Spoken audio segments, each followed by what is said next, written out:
नमस्कार बच्चों, कैसे हो।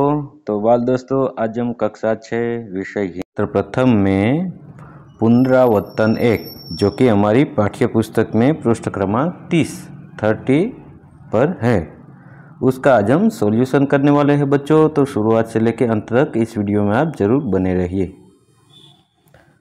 तो देखिए, सबसे पहले हमारी पाठ्य पुस्तक हिंदी के सत्र प्रथम में पृष्ठ क्रमांक 30 पर पुनरावर्तन 1 करके लिखा है, निम्नलिखित रिक्त स्थानों में कोष्ठक में से सही शब्द चुनकर वाक्य पूरा कीजिए। तो बच्चों, हमारी पाठ्य पुस्तक में ऊपर देखिए आप, लिखा हुआ है बाजार, वह, बिच्छू, अस्पताल, घर। इसमें योग्य रिक्त स्थान है, उसको हमें चुनकर यानी कि पसंद करके हमें खाली जगह भर देनी है। तो पहला है, देखिए आप, खाली सब लड़के अपने अपने खाली जगह जा सकते हैं। उनके उत्तर मैंने यहाँ लिखे, सब लड़के अपने अपने घर जा रहे हैं, तो हमें घर लिख देना है। दूसरा है, रमेश को भूखा था इसलिए वह स्कूल न गया, जो काले अक्षर में है वह खाली जगह है। तीसरा है, मीना व जेमिनी बाजार जा रहे थे, मैंने बिच्छू को दलदल से बाहर निकाला, शिकारी हिरनी को अस्पताल ले गया। तो ये बच्चों कुल मिला के 5 शब्द हमारी पाठ्य पुस्तक 30 में दिया हुआ है, उनको हमें एक एक करके सही विकल्प लिख देने हैं। प्रश्न दूसरा है, निम्नलिखित प्रश्नों के उत्तर दीजिए। प्रश्न 1, आपने किन किन कहानियों का पठन किया है। उत्तर, मैंने इन कहानियों का पठन किया है, दयालु शिकारी, बातूनी कछुआ, प्यासा कौवा, कौवा और लोमड़ी, समझदार नन्ही। दूसरा प्रश्न, आपने पढ़ी हुई कहानी अपने शब्दों में लिखिए। उत्तर छात्र अपनी कॉपी में लिखे। तो बच्चों, हमें क्या करना है कि आपने पढ़ी हुई कहानी अपने आप लिखना है। अपनी नोट्स बुक है उसमें कि आपने कौन कौन सी कहानी पढ़ी।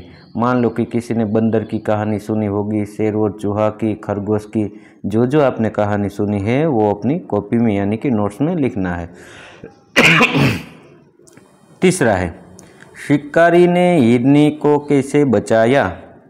उत्तर, शिकारी की गोली हिरनी की टांग में लगी थी, शिकारी हिरनी को जानवरों के अस्पताल में ले गया, वहां डॉक्टर ने हिरनी का इलाज किया, इस तरह शिकारी ने हिरनी को बचाया। चौथा प्रश्न, प्रगति, न्याय और मानव धर्म के लिए हमारा क्या कर्तव्य है। उत्तर, हम विश्व के सभी राष्ट्रों को एकता के सूत्र में बांधे, हम सब में समता और ममता की भावना जगाए, हम सारे विश्व में शांति की स्थापना करें, प्रगति, न्याय और मानव धर्म के लिए यही हमारा कर्तव्य है। प्रश्न 5, नन्ही बतख का स्वभाव कैसा था। उत्तर, नन्ही की माँ ने उसे सिखाया था कि वह भलाई के काम करे, जो नन्ही के साथ बुरा बर्ताव करता था उसके साथ भी वह भलाई करती थी, किसी से बदला लेने के लिए वह अपनी अच्छी आदत छोड़ना नहीं चाहती थी, मुसीबत में पड़े हुए को बचाना वह अपना फर्ज समझती थी, इस प्रकार सबकी भलाई करना नन्ही बतख का स्वभाव था। तीसरा है, निम्नलिखित वर्णों का उपयोग करके 5 शब्द बनाइए और वाक्य में प्रयोग कीजिए। तो बच्चों, क्या करना है, निम्नलिखित हमें 5 वर्ण दिए हैं, उसमें से हमें 5 शब्द बना देना है। तो देखिए, जिस प्रकार से च, क्ष, त, भ, तो इस प्रकार से पहला शब्द हम लिखे कि च, तो च में से कौन कौन से शब्द बनते हैं उनको हमें लिख देना है। तो आप अपनी ओर से भी लिख सकते हैं बच्चे। च से मैंने लिखा है कि च से चमेली, चक्की, चतुर, चंपा, चंद्रमा, फिर उसका वाक्य में प्रयोग करेंगे हम। चमेली, तो कि चमेली का फूल खुशबूदार होता है। चक्की, चक्की से अनाज पीसा जाता है। चतुर, रमेश चतुर लड़का है। चंपा, यह चंपा का वृक्ष है। चंद्रमा, चंद्रमा के प्रकाश को चांदनी कहते हैं। इस प्रकार से क्ष, क्षता, क्षितिज, क्षत्रिय, क्षमा, क्षीर, क्षुधा, तो उनका हम वाक्य में प्रयोग करेंगे एक एक शब्द का। क्षितिज, वह दिन भर क्षितिज की ओर देखता है। क्षितिज यानी बच्चों को हमारी जहाँ तक नज़र पड़ती है और आसमान और ज़मीन को हम एक देखते हैं, उस दिशा को हम क्षितिज कहते हैं। क्षत्रिय, क्षत्रिय बड़े वीर होते हैं। क्षमा, क्षमा वीरों का आभूषण है। क्षीर, दूध को क्षीर भी कहते हैं। क्षुधा, मुझे बड़ी क्षुधा यानी कि भूख लगी है। तका तरबूज, तराजू, तमाशा, तस्वीर, तलवार। तराजू का वाक्य, तराजू से वस्तुओं का वजन मालूम होता है। तमाशा, हमने बंदर का तमाशा देखा। तस्वीर, ये ऐतिहासिक स्थानों की तस्वीरें हैं। तलवार, तलवार की धार बहुत तेज होती है। चौथा, भ से भवन, भजन, भक्त, भक्षक, भगदड़। तो भवन का वाक्य लिखेंगे, यह शाला का नया भवन है। भजन, गांधी जी रोज भजन करते थे। भक्त, नरसिंह मेहता श्री कृष्ण के भक्त थे। भक्षक, हाय रक्षक ही भक्षक बन गया। भगदड़, धमाका होते ही चारों ओर भगदड़ मच गई। उसके बाद प्रश्न 4, समान प्रास वाले शब्द बनाकर लिखिए। समान प्रास वाले यानी कि बोलने में जो समान दिखाई देते हैं, हमें लगते हैं, ऐसे शब्दों को समान प्रास वाले शब्द कहते हैं। जिस प्रकार से दो शब्द वाले मैं कोई बोलूँ शब्द, सीता, गीता, रीटा, तीना, मीना, तो ये क्या है, बोलने में एक जैसे लगते हैं, तो उसे क्या कहते हैं, समान प्रास वाले शब्द। तो ऐसे ही देखिए आप, सामाजिक, प्रामाणिक, सांसारिक, पारिवारिक, ये बोलने में एक जैसे दिखाई देते हैं। मानवता तो के दानवता, सज्जनता, स्वतंत्रता, भलाई तो के बुराई, हवाई, जुदाई, घबराहट तो के खड़खड़ाहट, सरसराहट, फड़फड़ाहट। उसके बाद प्रश्न 5, अंकों को शब्दों में और शब्दों को अंकों में लिखिए। अंक और शब्द 96, 67, 51, 88। तो इनका बच्चों में क्या करना है, अंकों को शब्दों में लिखना है और शब्दों को अंकों में लिखना है। देखिए यहाँ मैंने लिखा है 96, 67, 51, 88। उसके बाद 78 तो के उसको हमें शब्द में अंक में लिखना पड़ेगा, 57, 69, 97। तो इस प्रकार से बच्चों में लिख देना है। उसके बाद प्रश्न 6, निम्नलिखित शब्दों के विरुद्धार्थी, विरुद्धार्थी को विलोम शब्द भी कहते हैं। विलोम शब्द लिखकर वाक्य में प्रयोग कीजिए। स्वच्छ, देश, प्रिय, अधिक। तो उत्तर, स्वच्छ तो के अस्वच्छ, यह घर छोटा है पर अस्वच्छ है। देश तो के विदेश, पिताजी विदेश गए हुए हैं। प्रिय तो के अप्रिय, बुरे काम व्यक्ति को अप्रिय बना देते। अधिक तो के कम, चाय में शक्कर कम है। प्रश्न 7 आखिर में, निम्नलिखित शब्दों के समार्थी शब्द लिखकर वाक्य में प्रयोग कीजिए। सूर्य, भूमि, प्राण, सहसा। सूर्य को रवि कहते हैं। फिर उसका वाक्य लिखते हैं हम, दिन में हमें रवि प्रकाश देता है। भूमि तो के जमीन, यहाँ की जमीन उपजाऊ है। प्राण तो के जान, दुर्घटना में 3 लोगों की जान चली गई। सहसा तो के अचानक, चलते चलते अचानक गाड़ी रुक गई। प्रश्न 8, नीचे दिए गए चित्र का वर्णन करते हुए 8 से 10 वाक्य लिखिए। तो एक चित्र हमें बच्चों दिया हुआ है, गांव का चित्र, तो उसके आधार पर हमें 8-10 वाक्य लिखना है। तो देखिए, इस चित्र में गांव के नदी घाट का प्रातःकालीन दृश्य दिखाया गया है। पहाड़ के पीछे से सूर्य निकल रहा है। नदी के दोनों किनारों पर बरगद के वृक्ष है। नदी में 3 बतख तैर रहे हैं। बगुला चोंच में मछली पकड़े हुए है। एक लड़का बरगद की 2 जड़ों से झूल रहा है। एक लटकती जड़ पर चिड़िया बैठी फूल रही है। 2 लड़के नदी में तैर रहे हैं। एक खरगोश झाड़ी में छिपा बैठा है। 2 स्त्रियां घाट से लौट रही है।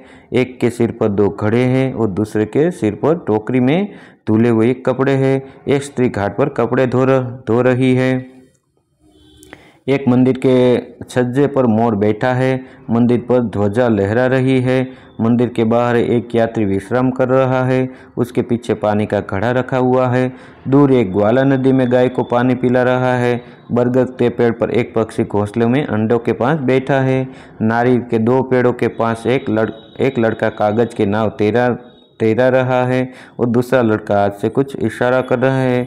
दूर दूर गांव की झोपड़ियां दिखाई दे रही है। तो बच्चों, ये गांव का चित्र है, हमें इस प्रकार से वर्णन कर देना है। उसके बाद 9वां प्रश्न 9, पृष्ठ क्रमांक 31 पर हमारी पाठ्य पुस्तक में, आप साइकिल लेकर स्कूल जाते हैं और रास्ते में आपकी साइकिल का टायर पंक्चर हो जाता है। इस घटना का वर्णन कीजिए। तो बच्चों, आपको साइकिल तो आती होगी, अपने गांव में, शहर में आसपास स्कूल होती हो, तो आप बस में, रिक्शे में, साइकिल में, कुछ विद्यार्थी अपनी साइकिल लेके भी जाते होंगे। तो मान लो कि ऐसी परिस्थिति आपके सामने जब आ जाए तो आप क्या निर्णय ले, तो अपना वर्णन करना है बच्चों। एक दिन मैं साइकिल पर स्कूल जा रहा था। रास्ते में मेरी साइकिल का पिछला टायर पंक्चर हो गया। स्कूल का समय हो रहा था और इधर साइकिल को पकड़कर चलाना मुश्किल हो रहा था। फिर भी उसे किसी तरह मरम्मत की दुकान तक ले गया। दुकानदार ने मरम्मत के 5 रुपये मांगे। मेरे पास 4 रुपये ही थे। मैंने उसे भरोसा दिलाया कि अगले दिन मैं 1 रुपया ले आऊँगा। टायर तो ठीक हो गया, लेकिन स्कूल पहुंचने में आधे घंटे की देर हो गई। मैंने वर्ग शिक्षक को सारी घटना सच सच बता दी। वे बोले, आज तो ठीक है, पर परीक्षा के दिन ऐसा हुआ तब क्या करोगे? मैंने कहा, साहब तब मैं घर से जल्दी निकलूँगा। उन्होंने मुस्कुराते हुए मुझे वर्ग में प्रवेश करने की अनुमति दे दी। उसके बाद प्रश्न 10, हमारी पाठ्य पुस्तक 31, उसमें देखिए आप, चित्र के आधार पर कहानी लिखने को हमें कहा है। कुल मिला के 4 चित्र दिया हुआ है। ये तो बच्चों आपने बहुत बार ये कहानी पढ़ी होगी कि जामुन का वृक्ष में है, एक तालाब में एक मगरमच्छ रहता है, उस तालाब के किनारे एक जामुन का वृक्ष होता है, एक बंदर रहता है, ये कहानी। फिर एक दिन वह वो उनकी बीवी को खिलाता है तो उनका कलेजा खाने को ले बोलते हैं, जाता है, कहता है, मैं तो अपना कलेजा है वह यानी कि हृदय है वो तो मैं तो जामुन के पेड़ पर भूल गया हूँ। तो इस प्रकार से जो कहानी है उसका हमें लिखना है। तो उनका सबसे पहले हमें शीर्षक देना है, बंदर और मगर अथवा बंदर की चतुराई। एक बंदर था, वह नदी के किनारे एक पेड़ पर रहता था। पेड़ पर मीठे मीठे फल थे। बंदर फल खाता और खुश रहता था। एक दिन एक मगर नदी के किनारे आया। बंदर ने उसे फल खाने के लिए दिए। मगर और बंदर में दोस्ती हो गई। मगर ने एक दिन कहा, मैं रोज़ तुमसे मिलता हूँ और तुम्हारे दिए हुए मीठे मीठे फल खाता हूँ। अब तुम भी तो मेरे घर चलो, वहाँ मैं तुम्हें बढ़िया बढ़िया चीज़ें खिलाऊंगा। बंदर मगर की बातों में आ गया। वह मगर की पीठ पर बैठ गया। नदी के बीच पहुंचकर मगर बोला, मैं तो तुम्हारा कलेजा खाना चाहता हूँ। बंदर घबराया, मगर उसने बुद्धि से काम लिया। उसने कहा, अरे अपना कलेजा तो मैं अपने पेड़ पर ही रख आया हूँ, तुम मुझे पहले कहते। अब लौटकर किनारे चलो, मैं तुम्हें अपना कलेजा दे दूंगा। मूर्ख मगर बंदर को लेकर जैसे ही नदी के किनारे पहुंचा, बंदर मगर की पीठ से उछलकर पेड़ पर जा बैठा और बोला, मूर्ख, कलेजा कहीं पेड़ पर रखा जाता है, वह तो हमारे शरीर में ही होता है।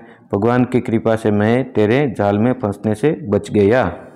इस तरह बंदर ने चतुराई से अपनी जान बचाई।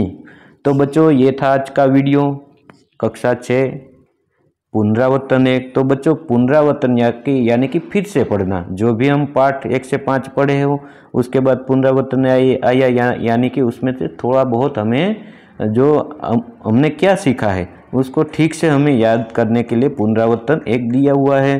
तो उसमें से भी बच्चों हमें परीक्षा में बहुत सारा पूछा जाता है, तो ये भी हमें नोट्स में पक्की बुक्स बना तो उसमें लिखना भी है और पक्का भी करना है। तो बच्चों ये था आज का वीडियो। ये वीडियो आपको कैसा लगा? यदि आपको वीडियो अच्छा लगा तो एक लाइक कर देना और एक प्यारा सा कमेंट भी कर देना। यदि आप इस चैनल में नए हो, अभी तक आपने इस चैनल को सब्सक्राइब नहीं किया है तो प्लीज़ एक बार सब्सक्राइब भी ज़रूर कर देना। और मैंने इस चैनल में कक्षा 6 से 8वीं के बच्चों के लिए गुजराती, हिंदी, संस्कृत के कोई पाठ की समझ हो, कविता की समझ हो, स्वाध्याय के प्रश्न के उत्तर हो, अभ्यास के प्रश्नों के उत्तर हो, व्याकरण हो, पुनरावर्तन हो, स्वाध्ययन पोथी सॉल्यूशन हो, सभी मैंने इस चैनल में रखे हुए हैं। तो प्लीज़ और वीडियो का भी आप इस चैनल मेरी चैनल सुरेश साहब नाम की चैनल में आप जाकर मुलाकात ले सकते हैं। तो बाय बाय दोस्तों, मिलते हैं अगले वीडियो में। नमस्कार।